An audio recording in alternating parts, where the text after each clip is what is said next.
grinding these rounds out one by one.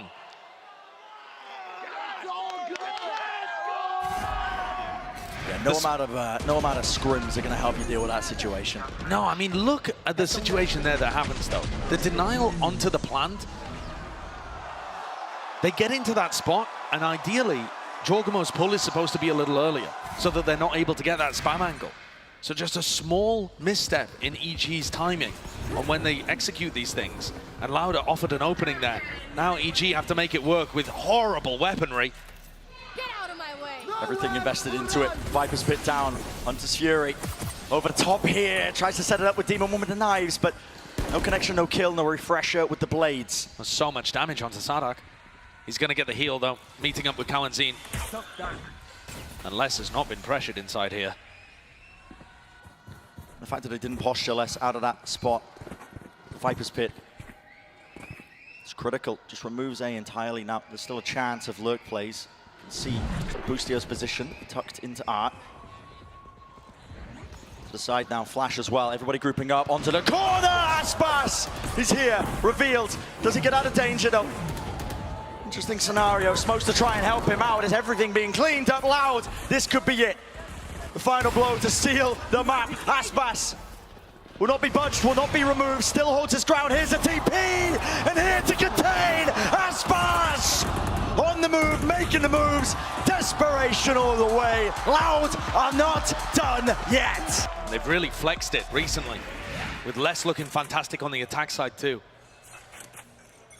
My eyes are on EG. And look at this from Aspas and Sadak.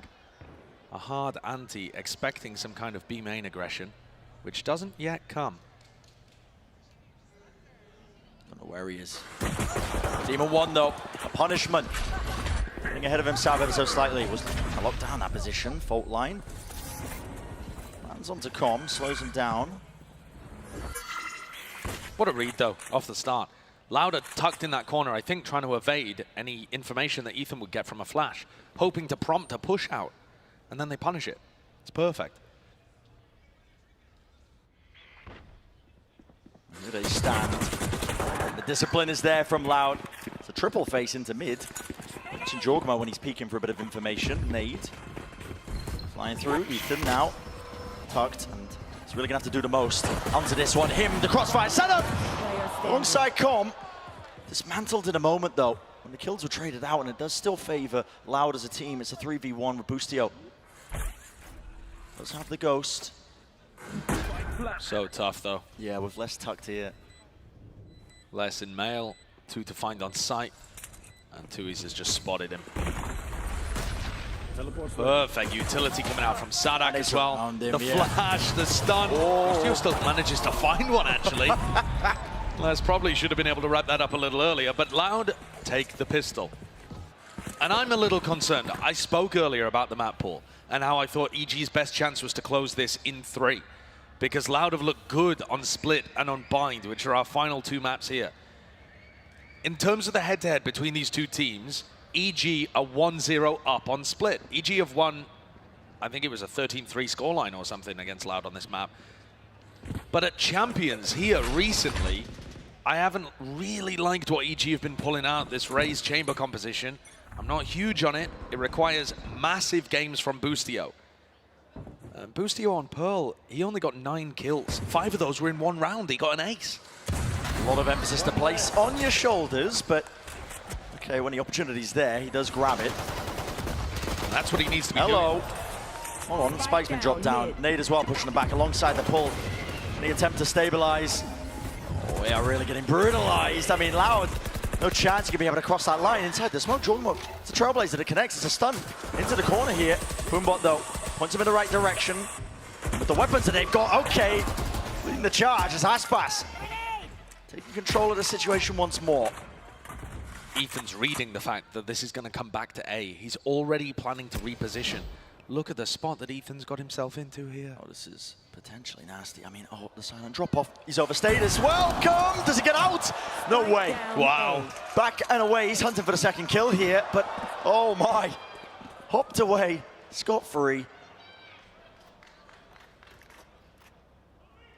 They hit a reload here with 30 seconds remaining. Once more, Ethan to so much more. Can't hit that shot though, still a flash and flying, and it is perfect. The connection, Aspas blinds it up, buying time for Demon 1 over the top, pushing forwards, Aspas! It'd have to be an ace. Bloody earned the showstopper already, man. We're in round 2, and it would have to be the ace.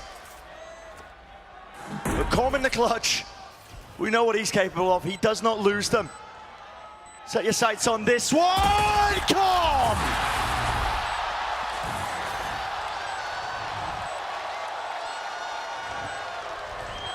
Denies Aspas a historic ace and works off the back of what Boostio and Ethan had done to set them up for this MasterCard Thrifty again. EG steal it away. I was talking about the fact that Boostio needs to have big games on the chamber, and he comes out with the opening pick instantly. Spike abandoned down mid. What a play by Ethan though as well, to just consistently be harassing these loud players of Aspas and Tuis as they got closer and closer to the spike, leaving things in the hands of Com, who is always good for the clutch. I don't think Com lives by the mantra of live evil. He seems quite wholesome, actually. One of the most wholesome players that we have out here. Yeah. But he has found his form. Ethan on the top of the ropes. Hello. It's escaping that one. Here we go. Okay, showstopper committed. That is a direct hit. Demon 1, there's going to be no remains left of him. And Com wrapped around the pillar. It's pushed into really unfortunate timing here. Now this is a lighter buy from Loud. Already massive advantage for them. How does it get played by EG? Util is here, surely. In waiting now. Nade 10 flying. But the flash, I mean, it's over in a blink of an eye. It's gone. It's done as quickly as that. Aspas answers with another 4K back-to-back rounds of Aspas dominance, this time resulting in a round win. Oh. That's ridiculous. Might have just woken up the final boss. He's sitting at 10 and 2. What is that? What is that? God. Nah, okay. Yeah. Try and take it to that guy. You're gonna need to, I don't know, toggle or something, man. I mean, that is just disgusting. He's 10 and 2 after 3 rounds. Yeah. Back Flash, to back. stun, looking like they want to fake some A-ramp control. But with Aspas not pushing off the back of it, he's just waiting to collect any level of reaction from EG in mid. This time, Loud, much more aware of the EG game plan when on the weaker buys, the ecos. They know that, you know, mid is compromised. You can see the jump spots, just them slowly trying to pick apart this control. Boostio. One shot there, not to the head though, so Aspas survives.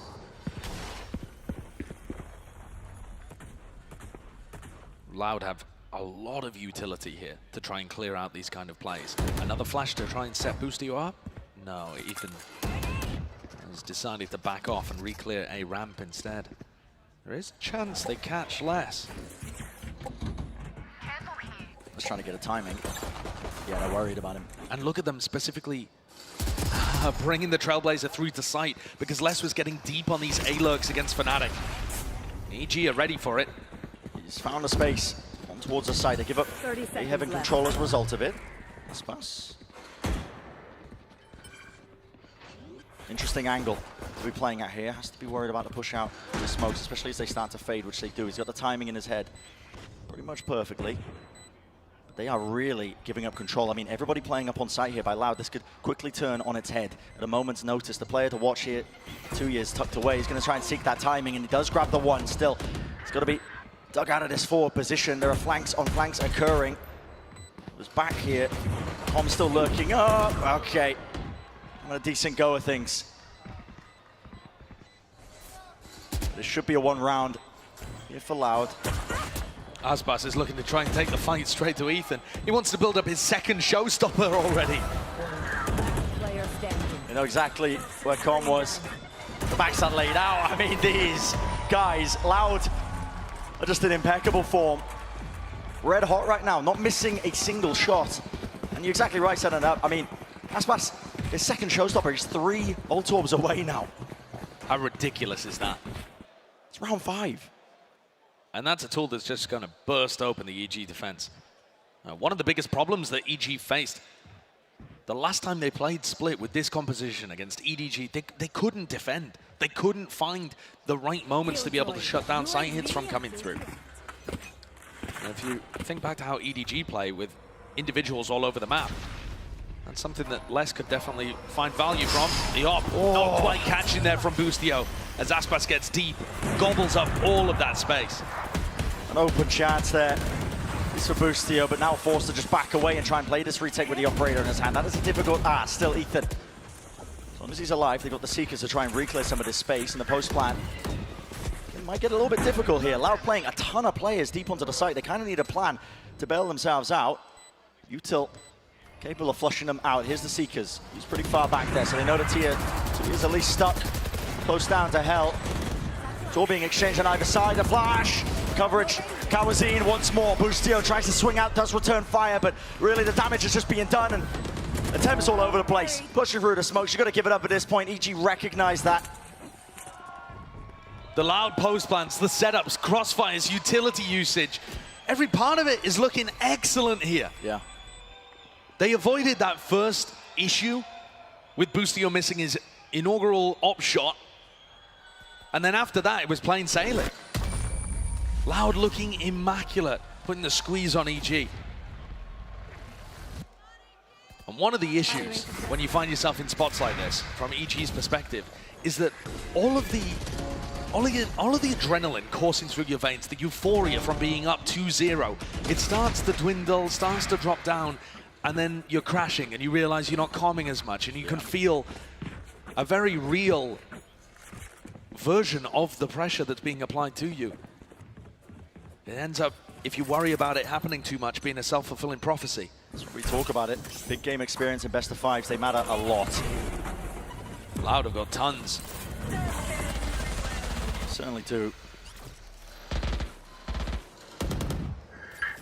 Boostio taking his operator deep down mid. The Viper wall helping him after he takes a shot. The wall can go up. He'll escape into the rendezvous. And this is a nice setup, honestly, with the Viper's Pit drop down. EG, they rotate a lot of their players away. It's all dependent on Com surviving. This pit is the only thing holding them back. And everybody from Loud is about to group up over here.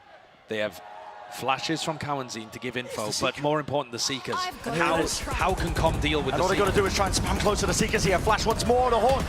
Okay, it's all being offloaded. Fault line. They haven't removed him. He survived, so the pit's still up, but they just want to move all the way past it, taking heaven control. All at their feet here, and it's Jorgamo to try and meet them. Satchel, good movement. Disengage, round to the side, Ethan. Locking down the ropes angle, but it is carnage. A scramble towards it, Com retreating. Back against the wall, into elbow, low enough though, a single shot once more will just bring him down, and he does not claim the kill. It was necessary. At this point, EG shut out of the sight. Last pass, he wants a little bit more. I mean, okay. It's a 2v4, why not? Go for it. There's the rocket. When you have your second showstopper in round 6, sure, send it. Why not? And they know where Demon 1 is. He's getting run down. Cornered and brought down once more. These maps have been defined by the attack sides for both of these teams. It's no different now with Loud. It's 5-1. A timeout has to be forced out now. EG taking this. A lot of the time we talk about teams having plans to deal with Viper's Pits, but it's rare that you see an execution so perfect as that. The Seekers came through, they followed them, they were ready with the breach utility as well. They drove Com out of his pit so quickly. Com was fearful for his life, and then they instantly got through it and took a heaven control. No dawdling, no hesitation. Loud just used their utility, instantly took space off the back of it. And all of this is setting up Aspas to have an unreal game. 16-3 right now. Showing no signs of slowing down. And I mean, the emotion that the Killjoys got on her face there is me watching EG potentially choke the lead in the series, because Loud have just looked completely different across Pearl and Split so far. Yeah. The first 6 rounds here have been dominant and almost bullying EG. Like, EG have had no chance in some of these situations. They're just getting slapped around. Boostio's lost his operator. He's going to pick up the tour de force in this round. But he hasn't really found the opportunities to get value out of it. No, he's been postured off of these corners. I mean, The operator needs to get value if you're hitting those initial shots. Meanwhile, the big hitters that you expect from rifling sides, Jorgamo and Demon 1, they're 1 and 12 between them. Not there. No, it's not present. And again, part of that is because they're constantly put in bad positions because Loud are so fast to get into nice spots. Lovely flash though, that sets it up, okay. Good opening. That's what Boostio's been missing a little. He finds it there, puts his team in a 5v4. Time wasted from Loud though. They want to try and use the Trailblazer. Nothing else to push through. Here it is, Rolling Thunder. Cuts into the side. Trademark at their feet, Com. I mean, everybody just being slowed down to a crawl. 2 years through the box. Remove the trade. Sadak, last one left. 1 versus 3. Everybody quickly alerted to his position now. He needs to try and force some of these fights out. Ethan just holding it. The jiggle as well. Knows he doesn't need to force this fight out. Close behind it. The positioning, it's spammable. Fault line, stun. Good stun. Good connection, but still the movement is just a little bit cleaner. EG making sure to not let that one slip away from them. Players getting on the board. EG warming up. Boostio with the first, and then actually EG in position to fight over the map control, which the important area ended up being a heaven in this round. Nice flash also from Ethan to set that one up and make it a little easier for Boostio to generate the first kill for his team. Enemy remaining. But it's this constant war over heaven that ended up being a large difference. Usually EG were just giving up that space, allowing Loud to take it. They weren't fast enough to be able to respond. Here's more of what we've seen from Loud in the past. Heavy emphasis towards B main control. Boostio's picked correctly again. With the operator. Flash is good, pull is also good. Wants to use the rendezvous. Jorgamo is ready to pick up the pieces in case there was a fast punish play. He's got a showstopper in the back pocket, so any players that walk straight into, okay! Wallbang angle from there. Didn't know about that one. The punishment when Ethan's just looking for a bit of mid-round information. And as soon as this area is taken by Kawanzin and Les, the whole of Loud come and just backfill the space. Aftershock is good. Made a little bit better here, but okay. Bit of a whiffage there with the movement. I think maybe slowed down a bit prior by some of that util into the choke point. A chance. Boostio misses. Com though, still looked down to the side and still here. That consistency, dodging. Everything that's thrown at him, it's a little bit disjointed in terms of Loud with the positioning, but as the smoke goes down, well, Com, only the one before the trade. Jorgamo back in action, back in the fight. 40 seconds left, has the showstopper, Boombot. There it is, finds his target, but which way does he want to send the rocket flying? One sign of life, Sadak brings him down. And a cosmic divide. It partitions and splits it up. Demon 1, the only thing on his side is a lack of noise cues. They don't know about this one. They've all repositioned the waist. Okay, they're gonna be able to hear it. Demon 1, he's wondering where are the rest of them? Dropping down into his face. Les, just bringing it to him. Forcing the fight, winning it out. No danger from Demon 1 there towards the end. One round, that's all that EG have been able to find. No momentum gained off the back of that. They didn't manage to chain it together into a couple. People theorizing that this Loud composition would struggle in terms of its A ramp control because it doesn't have the Viper, because it doesn't have, you know, a Cypher even that can put the cages down there and allow you quiet access to A. But when Kawanzin is using his utility for Les to take that space aggressively and then the rest of Loud rotate, what's the answer from EG? Trailblazer goes deep on this one, finds Jorgamo holding with a Bucky down there. There's a Bucky and a Judge. Odds and ends for EG, trying to keep this alive. Same story as the last time they played Split, no defensive rounds. It's a bit risky though, if you are Loud walking into this. You know the shotguns are online, Split. Close quarters combat. It's going to be the name of the game. They just want to walk up. Nade. In case someone's close, that flushes them out. We know otherwise. Right there.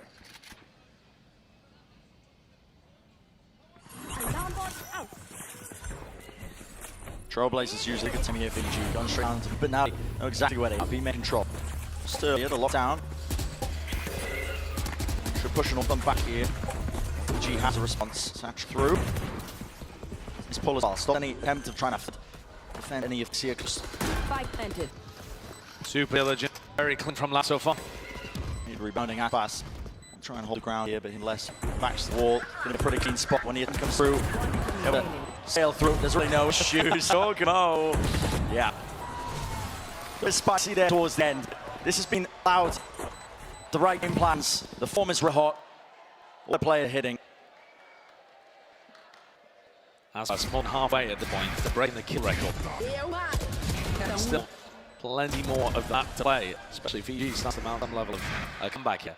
I'd like to see what the emotion's like when the EG camp right now. Love listening into comms. They're a team that likes the energy to be high and the fun be flowing. But when you're just getting battered on Pearl and no split, it's difficult to keep vibes up. Who's the player to bring it back? It's done. It's not bad. Ethan towards the back here. That force as well. Aspas survives, remains. Boom. At his feet, the position of Ethan is quite nice. Immaculate. That's being done here. EG really picking him apart. They get blind. They try and force the fight. What's the issue? Jorgo. It's nasty. And he's brought to the 1-1. Once more, Aspas. All in his hands. They're intended to drop. I don't believe there's too much sound obfuscating Aspas. They're wondering, is he put up onto the corner? Is his position his own? Questions rolling through his head. Here shows the time. Running short, close to side. Oh! Mutually assured destruction, but enough to seal the round. And that's Aspas' third showstopper. In round 10, he's 21-7. It's just ridiculous what he's pulling out here. It really is. Rest of his team all traded. It's nice moves from the rest of EG. Flooded through the smokes. And what immaculate timing on this. Demon perhaps getting a little lucky because he found a little gap through elbow. But Aspas secures it. All right, heading into the next round 11. ED mostly with rifles up. Apart from Con with Stinger. Inside pit and this is already through it. Yeah, this is so different to the previous round. It's so strange.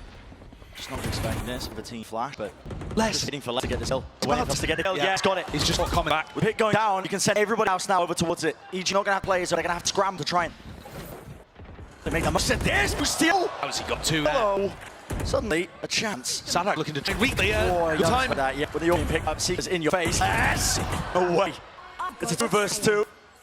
Round 11. So scrappy. Out of not been allowed the time to consolidate at any point here, even to find that open pick. It's a 2v2 with Beach Shot online. It's a good point directly towards it as well. Okay. Flash. Over there. Boost almost getting bammed out onto that corner. After shot blows it through. Double face. Well, they can't quite get the clean shot. And Avenue. Rolling fun. That should set up. Rolling out a slam dunk. Boutio.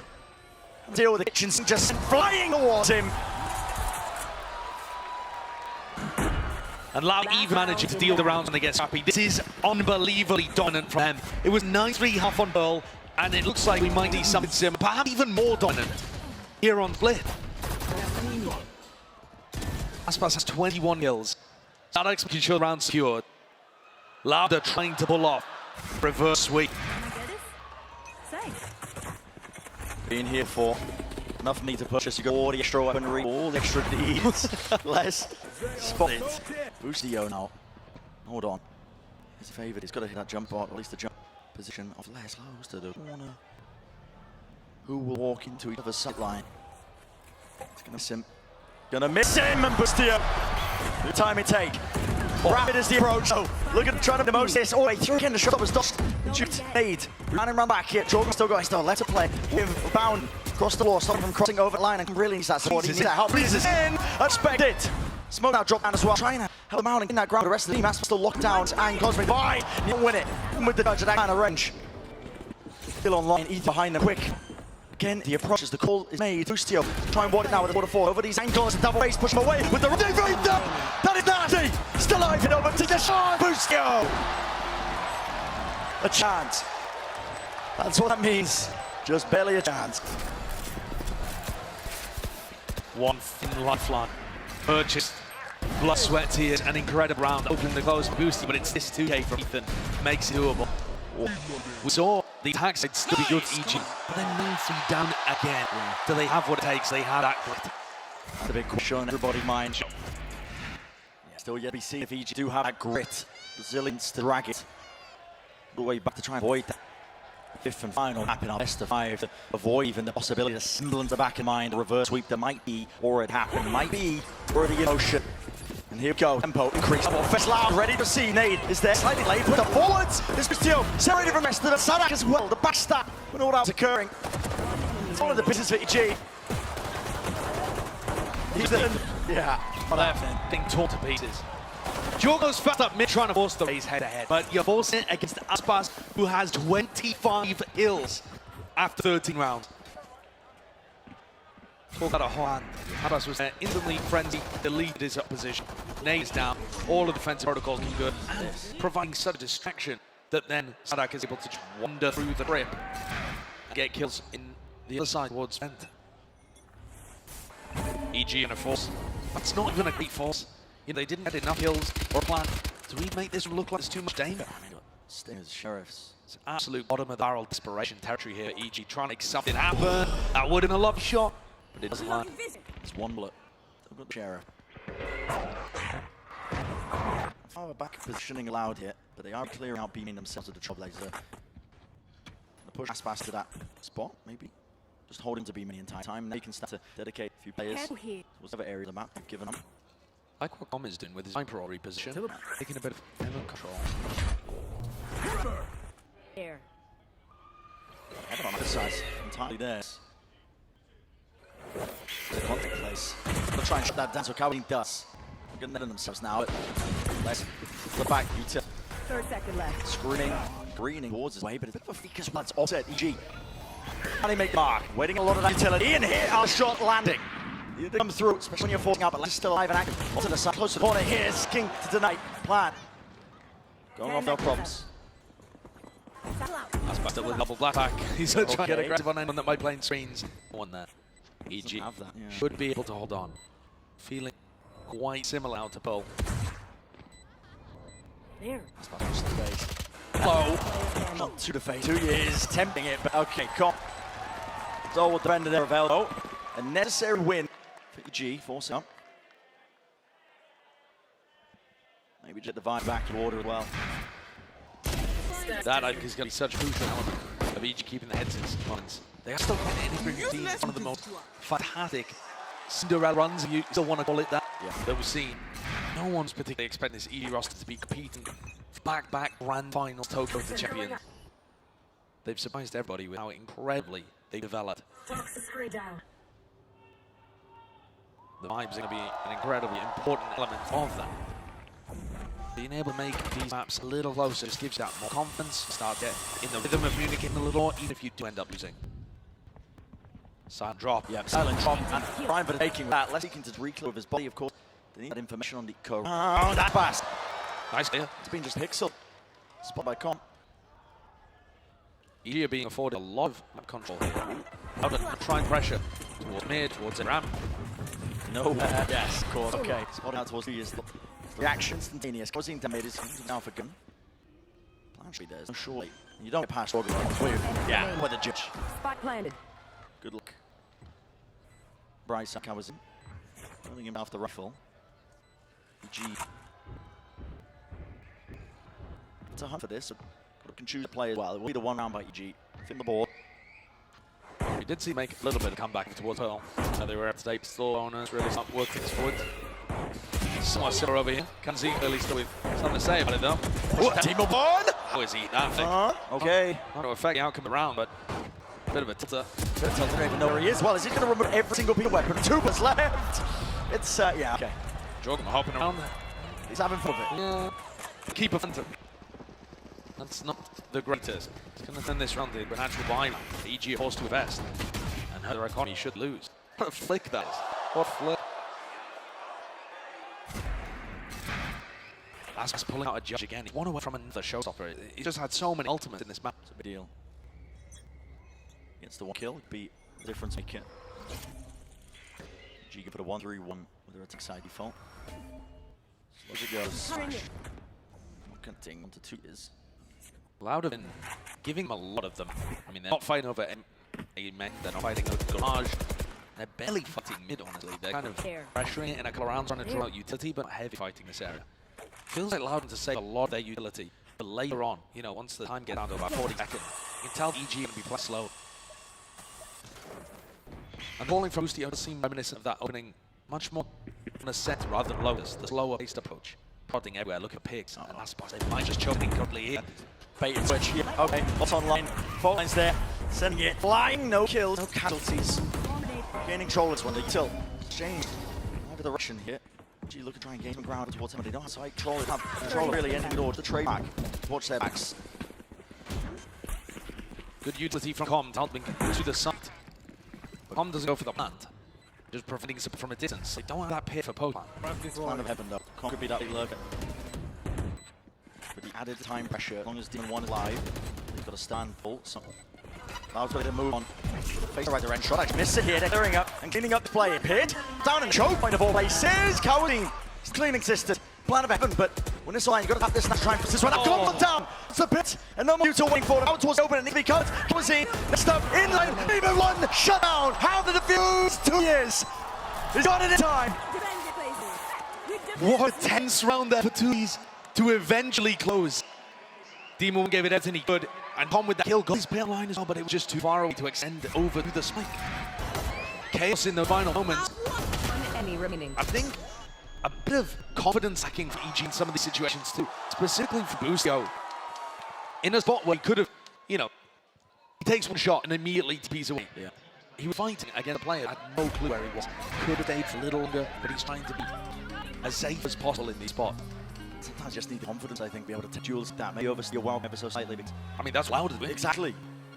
Everyone's working out for. At the same time, Busio, who struggled so much on the chamber last time they played player, is the top of the scoreboard. You know, ostensibly not the biggest issue for them if you look at the numbers. But I think it's indicative of larger issue, which is EG have got to do 2-0 ahead in terms of the match score. Now playing to just grind it out, hoping that they'll eventually win at some point, rather than come up with ideas to put pressure back on Loud and dominate as he did in Lotus. That was EG playing confident, fast, aggressive, and now they're even a little more timid. They're still taking map control though, not being scared in that sense. Jomo's going to go fast up A-ramp. Judge. Gameplay at work.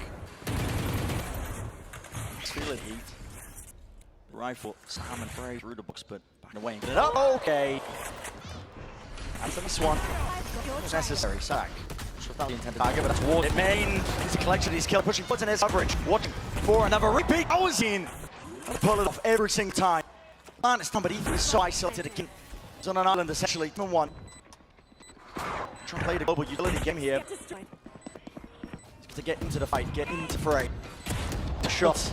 With the stinger though. Yeah, not for the kill, not for the collection. Flashes through here, lap. Hitting. They don't have time for the heal. You're still around. He's watching in case they're look. Oh, now there's going to be fake it all together. Demon 1! Can't win it! Another round where Tweez is able to get the better of Demon 1. In those finals, Scrappy traded 1v1 scenarios towards the end.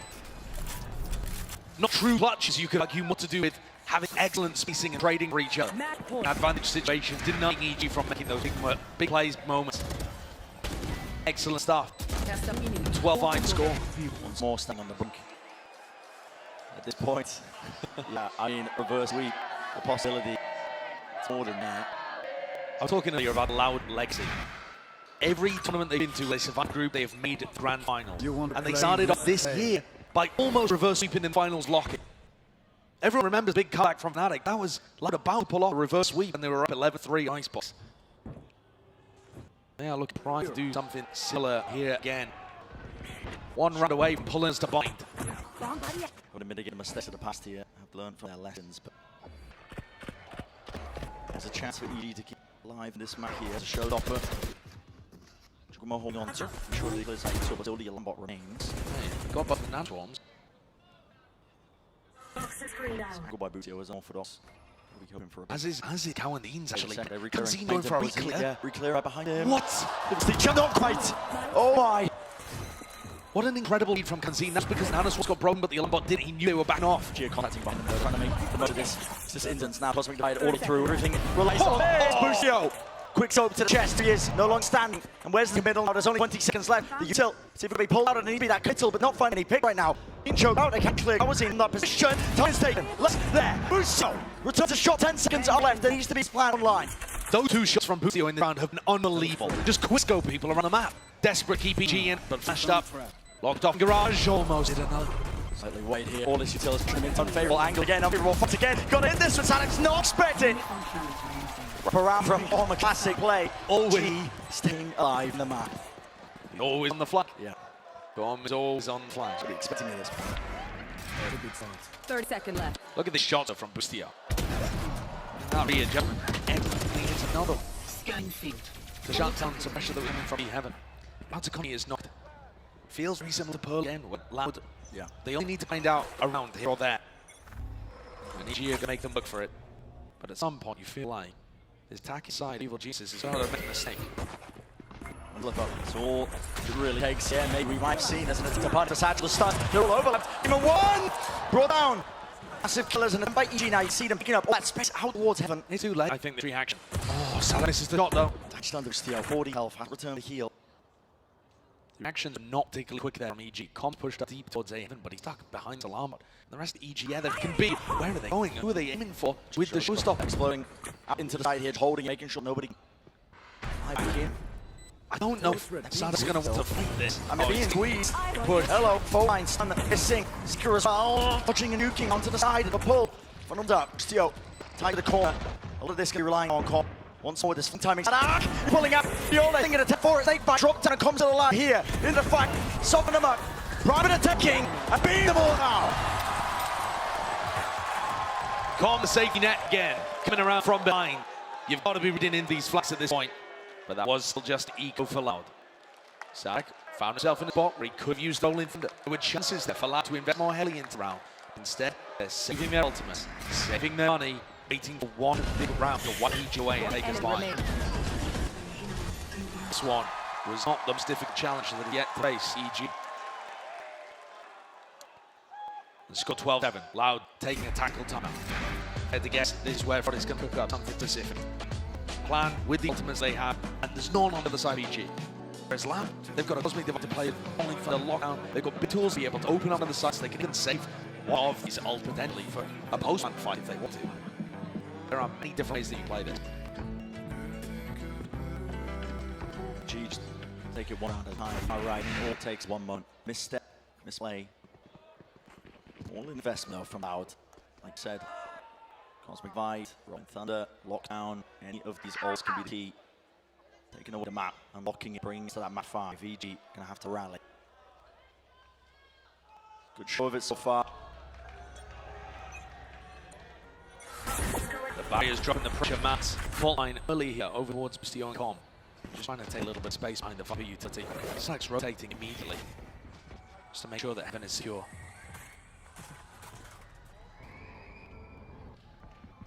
They would have crossfire set up.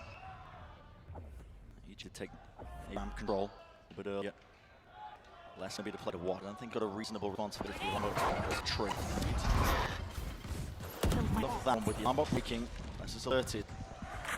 Scary situation to really be in, especially when they got the confidence in 8 fights like that. And Black Hours, he does not use the peak. Exits. Pulls Util out. It's more slowed down. And they're playing A/B take here. That's what I was talking about. Loud ultimates are so good in post-plan scenarios. On court, coming up ramp. The Cowan's done more than enough here, maintaining control of this area. The site coming back over the way. Still a lockdown, still rolling thunder. So many balls, only 30 seconds to deal with them. They want to fight for this. It's that Heaven control as well. Loud, not keen to get this one up. Jorgama got the plan. Now it's bam! Blind Heaven right through the smoke. This is it. The cup of it all. Top 10, 1. Got handed. Got hit it. Extended 4. He's bought lifeline. He's left alone though. Lockdown is pushing him directly into the corner. Punchman. 2 years out wide. Finishes the fight. How many rounds have seen go this way with Dewey's cleaning up a 1v1. The rest of his team has favored him to win. Was it from then on, defense round after defensive round, piled up against, they couldn't figure out how to break that at all. And then triple. Smoke's composition is also really good on defense. It's unusual. Okay. I mean, that's just a spam through the Brismo. As per court pushing up. That's a great beginning. Doesn't force you cheat into anything. Still slow play. The overall game plan that he had. Let's got the most to do. They're also immediately taking out the player that was on fire in split. Ball up. Less going into compromised. This has to go down next there with the nade. Let's drop down. 66 health beside the game. Now Gavin towards them. That plan down. EP. Down to the back. On his face. Comes with a good job again of delaying. He's trying to go distract. I mean, T1 is. He's thinking of going back through the TV, backstabbing retailers. Was already close here. Real time take. Spot. Heads up. And he's taking the VP straight to the 2 years out. A lot to worry about. A lot to distract him. Sadak Let's bring down 4 versus 4 now. Damage still being done to these lap plays. He needs to get out into sight. He's still close, hidden, tucked away inside this smoke now. Could be the real backstab element as well. Knife in the back now. He's brought out to his knees. Everybody collected, pushed up, smokes to walk over. They're just gonna lie. And roar in the roar. Bam! With the shot. And ding all the way for Lau, but no time left in the bank. Theory of elections. EG. A pistol round win. The energy in this final match mirrors the pistol round in any way. We have an electric finish this series. So many different things going on there. Right in the beginning, the spin through the smoke, able to pick up Aspas early. Demon thinking backspin through teleporter. Nice idea for Lau do on defense. Every time he sees triple control, there's an extra element being added. And time paranoia for them to read back to hookah. There's a chance, but it's EG with better weaponry. And again, a reminder, we played against Paybacks. They won the pistol, they won the follow-up on the backside, and they didn't get anything after that. But I'm concerned about what EG have going for them. They're not able to get themselves to player advantage situations early. Out fanning out, make sure they keep control of B long. It's 2 years early, making sure to farm the ore as well over towards Yara. So real priority for him to get that ult online. Anything the EG see over towards B, don't like sign it, they don't like it. So now starting to make moves up toward A. So plenty of danger. Deciding against a reflex attempt. Less. He strucks. And EG have spent so much time for the clock without actually having any control. Needs damage. Well, not really push out of position here. Jorgemont back, everybody grouped up. He gets 30 seconds remaining, and this is where it does get incredibly dangerous. Less. Just got some sense of life again. Flash. Rotate around. Natural pull. All over the place. His side shoe. They do clean up. Put down. Ching. B long swing. TP right behind it. Demon one. Ready for that one. Oh my. Shots fired. No good weapon to get through the box to through. Everybody's low. They're so weak. They are so weak. Good chance now. We're really good doing. Tearing away the hopes. Dream. Surely on the bus here. Aspas. Really make most of this. Smoke still there. The one way to know which way to land. Don't know which way to play. But finally, through the wall. Offsetting this time. Dicking. Aspas through so much, but okay. Incredibly close run again. EG barely able to hold on with fractional health. Aspas with 1 kill there, but his nade gone long too. So if that double face had not been perfect, if EG had not had that excellent coordination between Eve and Com, there's definitely a chance. Lau are still going to be feeling very confident though going into this rifle round. And by bonus, EG's economy not in a great spot. They're going to try and go fast showers. They get past one way very early on. Sadak's going to be throwing out a lot of the time over towards showers. And EG just want to demonstrate that they can disrespect it. This as well for the job. Paranoia, Molly would use them to pull that loud. Tons of back. EG, they wait out time, they can really strike back. And look at that age. Bounces and perfectly played right to the backside. And Labs, you are feeling the hit if you are EG. Just tucking the Molly's ass. Look down this angle here. Still where to run nowhere. Really get out of dodge and danger here. Towards the back of the side. It's all good together. Still out. Maybe not. That's fast. He's there. The nade earns goal position. Steal. Tucking around a corner. Ethan in their faces with the spray down Aspas. It's 3 round for him. Reloaded. Damage to the Pugio. Don't know where they are. Brought it round. Ring around Rose. It's 1 versus 1 time. Stand here it. Les Rose is out. It has to be House. Call the one through. Thing off it. What a round! Red Bull got from Bustio to clean that one up. EG came in with almost nothing.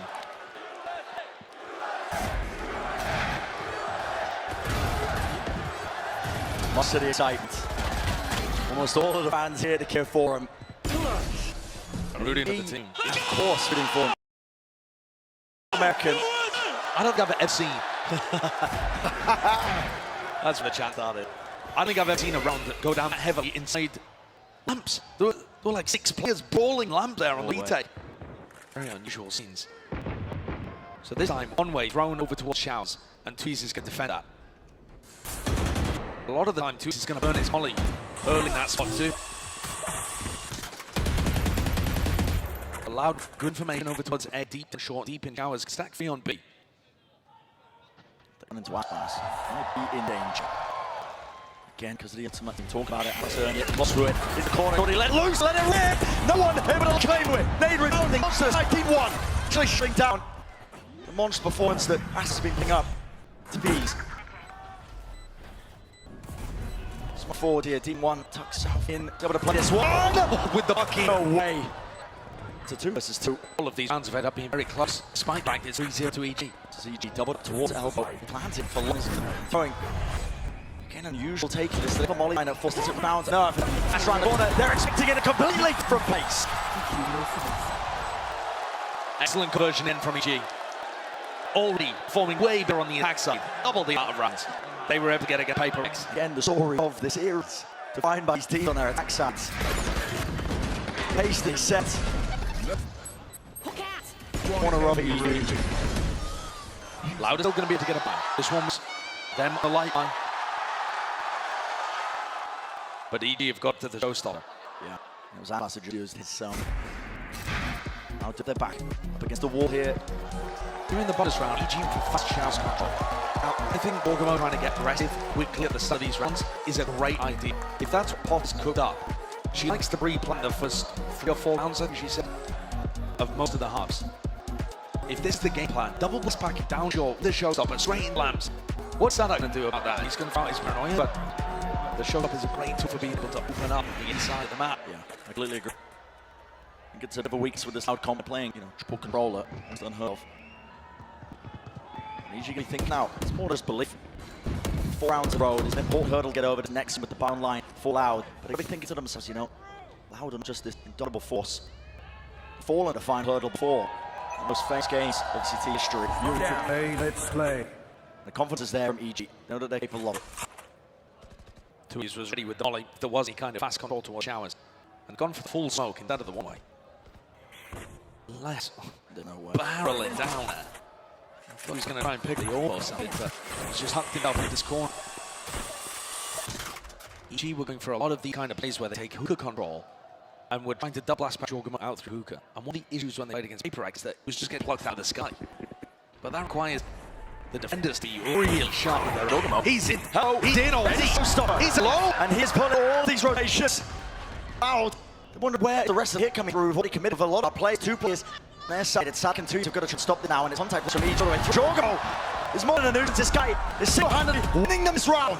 Bring down Lesto. TP, but he's realised it's opened the sight. Rest of his team trying to join him. Let's together. They're going to fight straight in numbers, and that is the mantra of EG. What a round for them to be able to pull out. To keep the momentum going. In Evil Genius' favour. Putting the genius in that one. That was a beautiful round. You're expecting something very straight out the show. They have the understanding that Lab playing for often. So Jorgamo's feeling favoured to be able to get a kill anyway. It's all a fake. And Jorgamo's just left kind of inserted weirdly well, but unbelievable. Nightmare repeated itself, unfolding in the minds of the Loud players. Being similar visions before, this is their answer. This is things. Still wanted his best, but against all that, non-stop coming his way. Come. And Advaz from beyond the grave even, collecting the 4th. What an instant response from Loud. That's exactly what they did. Confidence up instantly, all the way down. And Jorgamo have been trying to take space over there. It's just full blind, bunny hopping around the corner. This is Loud's hands. Try and force the fight in a confident manner and not rely on utility as much. We're in for an exciting map. Turn tide. One way over to Shout again. Vipers on the other side of the map. Both extremities in 4-4 by Loud, but Demon One's got under this. I guess there is a contest. Blondie. Hello, Ash. Little strike. It wasn't really anything. Keep trapped to that spot, but it does grant them a space here. You can't be messing around. Paranoid space. This sided. Will not put them away from this. They back. Trailblazer. Together. Bomb. This is ridiculous. Then he's recovered here, but the pit down. And here's a go-stopper. Onto the spring bounce. That was the target. We're looking for no pit. Get out of the fight. Pesky. EG not granted a free chance to get this pan down online. EG still controlled the teleport, but should go back to B. Les is still waiting. Yeah, goes back towards it. It's an overall drag. Jorgo. No, Johnny lands that. The crossfire set towards him. That means there is that safety there. One more Loud. They put a stop to it. 2 left handing for EG. 30 seconds left. Plays out of nowhere. Hit was down. 20 seconds remain. The Les is still in a fantastic position, even if they do decide to take the teleporter. There's no time. They have to get to A. They're surrounded. No fight can take no yeet shots, at least off it. Left from behind, but there's really just no time left to waiting. So, Lab not give up. Not that easily. We saw a tweet from Anders The guy's helped coach Fnatic for this tournament after split, where he said, Loud finally showing version beat Fnatic. This is the Loud in the last couple of rounds. The Fnatic, confident, aggressive, getting up in your face, dictating everything that you try to do around the map. Just being so active. And they've broken EG's spine. 5 in a row for EG, and now they're to take Nika. Letting Kelsey fight over B-Long, meeting that resistance. Again, Loud focusing on the outsides of the map. Shower, B-Long, maintaining control of these areas. Bring it out. There. And the money. 2 for EG. Despite multiple wins in a row. They don't know where these players could be landing. What's game on? Trying to control up. Hookah towards Demon 1. It's about how it takes this. That is lovely stuff. Great shot. But the real threat's happening on the other side of the map. But still, 3 players there ready to defend. Just want to end it now. See this actually be utilized. Still only being last pass. Do you cancel? With all the seeks here, you sure cancel, and they are going over towards 8. Shower control, Eden. Flash the damage, narrowly avoiding still because of the corner. Sadak feeling it out until in his face all the way through. It's right for the gun, make the most through the box. Chance, bound, but that Spurs just can't find it. There is barely any health available. Let's take down Eden. Just one shot. Giacomo also go away. What a reposition! Brutal will use it. Gets up and his drops less than the Weiser. What a play! Yes, G might be low. Lots of chances, Cowardine, but at this point, there's just no way. Come with 2 snake bite. Imagine he's got a line up. The time away here. Giacomo seeking to claim, but as soon as that kill comes, look at that. Orbs up, boosts up on the side. 6-2. That's EG on a level 1 buy, still being able to generate value. War back to Demon 1. Yeah, Demon 1 finding their openings. Oh, this play, love to see it. What a great bamboozling. That's so good. I really appreciate EG. Suck take guns on Vine, leaving Demon 1 on Chamber, and Boost on Brim. Boost had a terrible Brim performance against Payprex. I think that knocked his confidence the entire rest of the series. They're both delivering today. Demon 1 caught. He didn't have a rendezvous. He's not even in position there, expecting to take a fight. Loud, not really feeling. The confidence not there at all. I mean, it's a tough EG to make the piece to push through those both points, but not as well thought out. For all of our players, set up success. Okay, well, they know where Ethan is. The 7th round seems pretty far away at this point. That's passing a clean up. Bring things within 3. Getting competitive. Gee, you're going to knock back down to a wee buy again. They're probably going to be able to force something up. Here's how it's happened. I mean, you look at the time on the clock, at 10 seconds into the round, they take a fight. It's a weird timing. I mean, you might expect beating aggression to be as soon as the barriers drop. Because, you know, a couple seconds earlier than that. Or being reclick kind of strategy. So Loud just meant with the timings. Really caught Demon 1 off. Central play. Flash didn't see anything, it didn't give them the indicator. There's no on it. Yeah, what does he say this one? There's so much to clear. What's the back of an incorrect guess? Sadak. Oh my god! Punish! And there's no need. What's is going on? I'm allowed to come for a bit of wraparound flank because he's going to trade back. Waiting on him again. It's calm here. Any of the maybe potential there. No noise has been made. He's turned attention away. It's a boost to us. They know this flank coming through. No one control of it. He pushes it up wide to the open. Less success when it comes taking these fights together. They have so much to get through. Team 1. Himself close in his off-balance note and play over the strike. Just buying time. Bleeding clock. The moment they're 2 distracted. Every single moment counts this one. EG again. In boom controls, a man they lose the play. They had nothing coming into this. A series of elements, and that's about it, but it gets them to 7. And that's 2 rounds now for EG on their attack side. But they had the broken buy, and yet still come out the good. Round 8, round 10, finding that success. So different to their game against Vapor Ray. Loud struggled to hold on despite the fact that pass. He's carrying on his performance from split. Yeah. 17 kills, the defensive rate. And it's just not enough. He is still finding his opens. That one, a gamble from Loud. They only had 1 bayonet. This time they stack it with 3 early on. And it's still just down to Len Kawazine to defend over on B side of the map. No one EG ready for any large elements to come online. Whereas Loud can get close to quite a few. Yeah, close to it. I have a sauce. A few kills go direction allowed. Always chances, especially with the rifles. No one must be in by EG. Loud are 12-3 by all time. They've only lost 2 teams, Optic and EDG here at Champs. Berkeley's in a good form. Rounds we matter a ton. Flash forwards here. Ethan. essentially alone. He breaks the door as well, backs away. It feels like there's so much more presence here. And again, the answer there by Loud, they immediately face and re-clear it. And now Loud taking up Power's control. Yeah, the Power's control here should end up being incredibly important. The retake is going to come from both sides. Yeah, Alabama slightly here, paranoid all the way through. Snake still get planned though, not pushed off, not. Everything's on alert. So EG job might just be to buy enough time. Oh, towards bench. It is going to rattle out to side again. The players could mean them. And it's Loud taking grab, taking aims, goes in. Eventually put down, but it's all that consistency and discipline. Let's see the hit from behind. Ethan going to do so much, but it's in no time. Allied for it, Loud. Oh boy. Incredible individual timing step found for Cowan. Great aim too. Being able to find a moment in pocket, catching the EG players as they were backpedaling. The EG players are just trying to pick up, pick and spam, attempting to slow these guys down. But Jorma's caught reloading it open and Busto fails to trade. Nice try by Ian on the luck, who knows what multiple times from Con, but not here. A broken bite once again from EG. Everyone grouped up for some kind of fast aim bomb. Last round. Where the pit is. It all hinges. Eve now has Seekers. So the duels use early showers control Seekers. Remember how good Loud were at clearing out the pit with Seekers before and split. EGO look like they want to drift in the opposite direction. Nothing to do with it. The troll is right around. The war chest ultimate waiting to be unleashed yet. Loud holding on to even middle round here at the minute mark. How was he could just let rip the Seekers? They're pointed directly where a lot is played at.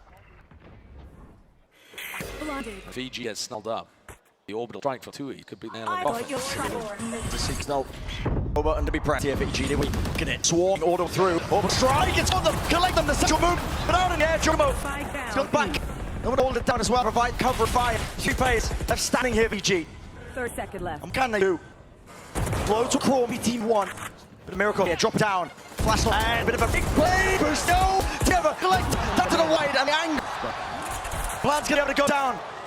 12 seconds remaining. Less. Deep on another flank of his own. And it's a 1-2. How have he managed to make it? This team 1.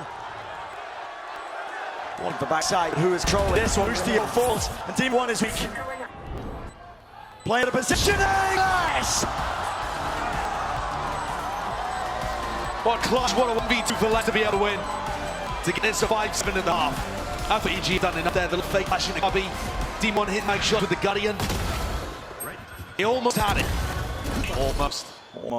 What a recovery this was in the half in general from Loud to bring us back within 2. A pistol and a 4 and the subtied piece at 7.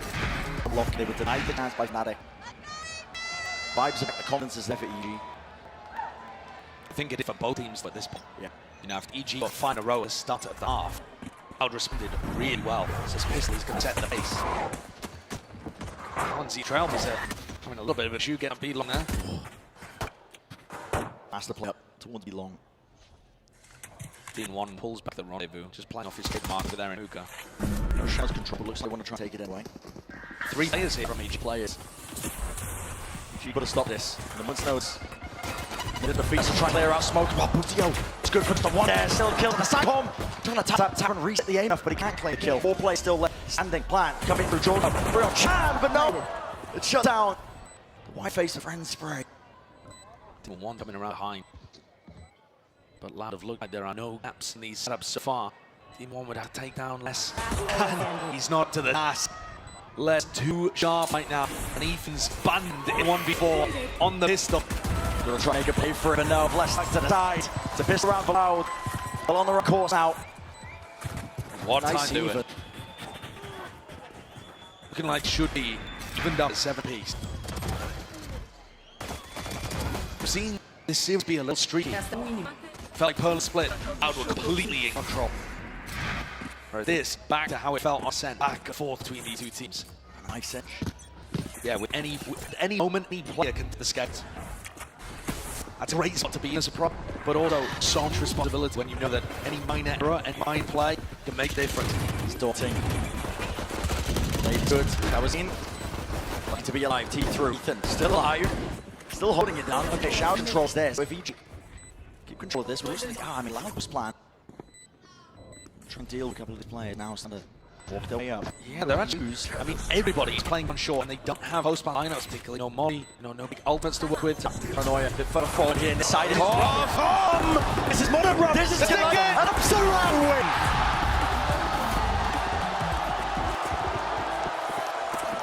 That's a disaster for Loud. And one of their own doing. All backing up lane to scare. 4 players grouped down short. With no brim molly, no snake bites, no way of playing post-plan lineup, and yet no crossfires, all grouped up together in spots where Jukumo and Com can hold. Yeah. They can't believe it. They can't believe it. They just offered another opportunity to gain control of the momentum and dictate the final map. The decider of whether or not gets sent flying into the grand finals for EG means so much for them. Played with doubters, countless amounts it. EG chance proved that really to belong with the heavy hitters. Making back-to-back grand finals here still. Damage exchange either side, but the rifles doing the work that was tended. Sadak's trying to be a bother, throwing down smoke, throwing down fake TPs over towards A, making it feel like it could be walking through smoke. But G have not with it. Really diligent. Now these last 2 players hovering around short. Morning smoke. Right here. Molly. One way set up, Molly. Slam miss. Spike planted. Not going to be able to get down here, but it's the 2v4. Massive gun disadvantage. Showers to wave them. This past 2 years of the double up, 8 close together. You're going to have to some unbelievable shots and stand a chance. They're smoked off.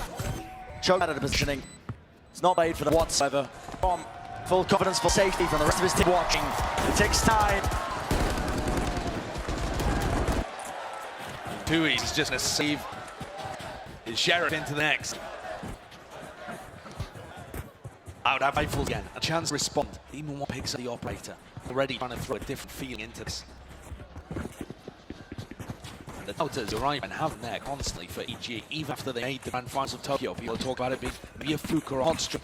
And I think the doubts were there for EG even, on Pearl and on Split. But now those have been bashed. Persevering versus Loud. On the cup of maybe forming this reverse, so it's still Gans Horseman. Confidence back. Look how fast rotate coming through. Boosting it, putting it over to A. He's got the orbital strike. He denies this from coming through. The plan will be stopped one way or another. Hold for it. Loud have got to face out. They really do. They have to force out some util. That's what the task for. But again, it just waves a bit. Emanating out on the back side. First and Eve. The order struck finally getting used in a hand with the lap lanes. Still 50 seconds. There is still a lot of time here for Loud to work with. Just come down to the fight. Sadak priming Paranoia here, trying to push deep to the backside. There it is. Paranoia swing through. 2 years finally committing the plan. Well, also paying for it. Yes, he is. Of his own life. Chogo inside. They don't expect. Playing once more inside. Honorable, but it does matter. Splash and blind. Around them. Close the corner here. Second last one left. Not blind for him. Smoke in his face. 6 left. Slam boost. Sticking the fuse out. Ethan. All he's got to do is hold it down. All he's got to do is hit this shot. And he does. One retake. Beautifully played by EG. Putting constant pressure onto the bike plan. All the while, Team 1 just holding down B was trademarking Hooker, watching with the operator down B long. Never worried about the fact that look control that teleport back over B. There are 4 players waiting here, very reminiscent of how EDG and Billy, honestly as well, Chinese meta, are playing the 4-1 defense setup.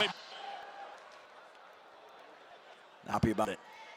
ED got granted a massive opportunity to be able to take control of the game again. That 50-1 that they won, put them back in the driver's seat. They're making sure that they grasp that with both hands. When you play against the best teams in the world, they're not granting you too many opportunities to get back in the game. Loud to that. EG definitely learning it. Right siding so far. Time up. Fall down by Loud here because this is a nice scenario. As we mentioned before, they've been in a similar spot like this. Go all the way to make that reverse sweep possibility. Need to have it stolen away in a few moments. They're going to force this, Brad. Wow. They're going for it with 3 rifles, a Sheriff and a Stinger. Does not look pretty. I mean, I'm surprised Sadak's and all are buying like a Judge or something. He's going for a rifle as well. Oh, they scrape together all the money at their disposal to come into this round. No boombot fastback, but apart from that, pretty much full utility. Think about how important this is. All the hopes and dreams for Loud placed into the one singular round. If lose this one, probably once more taking tumble. Yorgama. What to answer? That's ace there. Doesn't trigger on any players. Yes, Loud broke trademark. They're a little worried.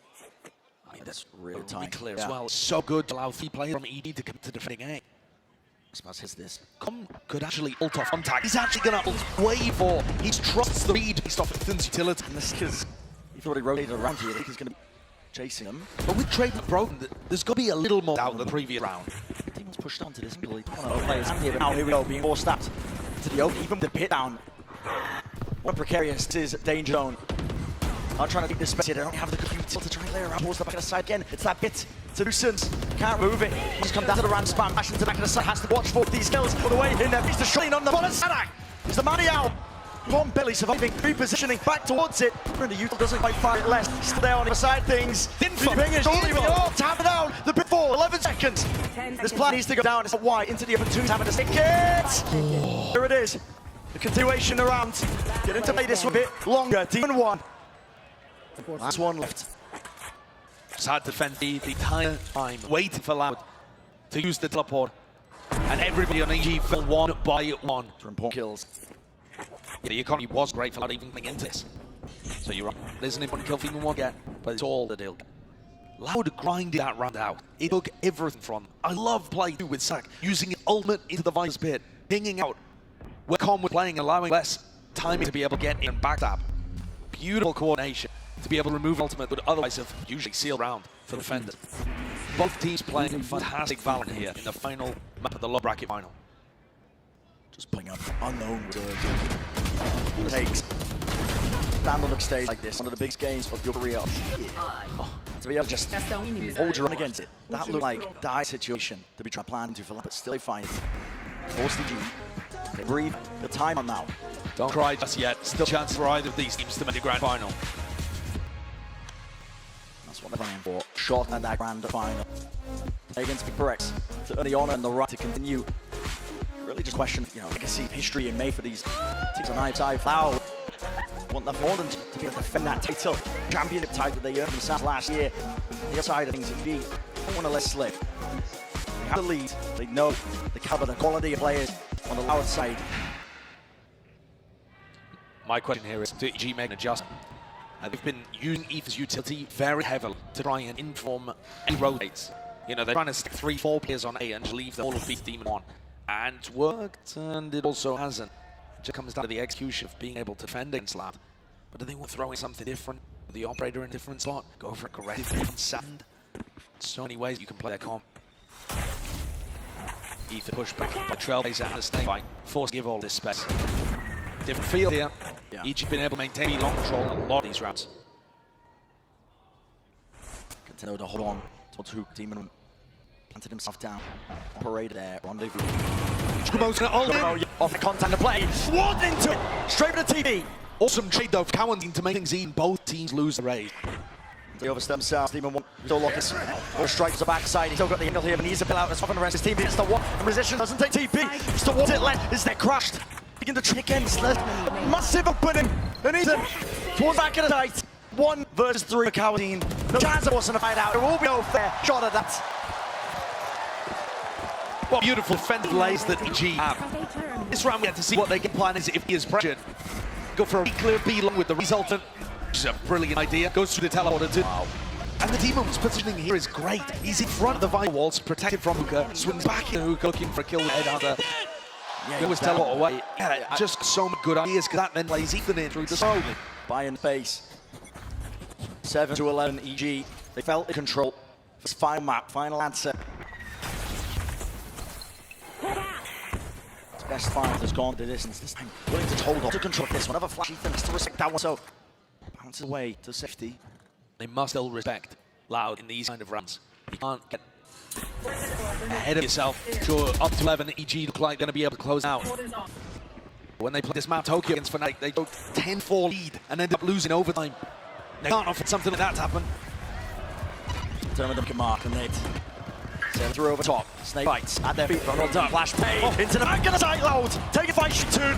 Full punishment on display. Ethan, too much to overcome. What a round! What a play! What a mix-up from Loud. Maybe that's the key victory for them. One can to just sit back and get that plan down. They want to take the fight right to him now. Team 1. He's got the money. Wants to be a hero. And what an incredible round from Loud in terms of them fighting for backside A control. They've done that the whole time.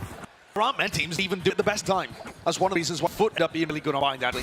One of the reasons why beating teams like Fnatic in the past pushes into backside like this is so unexpected. And yet coordinated brilliantly. Sadak using this new angle. A brim molly down underneath heaven. Everybody caught off guard. And now on a weird buy. Look at what is this? I mean, Chugamo with Judge A spectre out here from Boostio. They're forced into this one when, honestly, the safer play might just be to take Nico and try and round out 2 rounds. Bit of a back foot for the moment, but I mean, they don't want to take a foot off gas. You can understand it. Predicament that EG find themselves in. Sadak. Trademark. Taking out a deep mode because all just feeling like he could be putting out that spot. They're also pushing Ethan away so frequently with less snake bot. They're throwing to market. And all Fnatic Classic still finding a ton of value. Timing the trailblazer of Ethan. Look at these smokes. I mean, Bulio's now a clear smoke, not worried about somebody lurking over there. It's like just throwing them willy-nilly from B. I got you. Is this because he used for the push? Snake actually to see. That's an unfortunate one. Come going to be able to stop this double-natural movement. But the top bars to claim anything. He's seeking their fate. It's a put out absolute miracle for the Coween. He wants that to back. He had to. 1 versus 3. They open a 1-1. Even 1. Brings EG that 12th round. That buy was so on a nice edge from ruining their economy. If they didn't find value from this round, each were going to be in a really disastrous spot. It takes guts to go for a call like that. They made it work. 1 round more. The ED have made back-to-back grand final Tokyo to champions. 1 more round. That's all it takes. Trying to be the hardest. Set themselves up now. Not down any more doubt here that EG don't belong in these deep finishes at these tournaments. They started the season. A collection of rookies led by some veteran presence, but they've made waves since then. All the expectations against them. Now on the verge of it. Head into Demon 1. Close to the corner, he's got rendezvous escape. Well, how does get cleared? It does not. Hours in. Force. Grips Molly well coming through from Boostio. Here we go. No stopper. The loose pass sees to get even this one, but doesn't. Goes wide. Damage on a Boostio. Immediately takes back up that space. Still the Satch forward again. Cutting a TP. The TP. The backing away around the side. Shot to Wild. Loud. It's crumbling. To 2 years 1v2. 2 years 1v1. He gets out. He has Molly to try and lock for Ethan as he would go for this. The Molly's being insted. Bit of Ivan!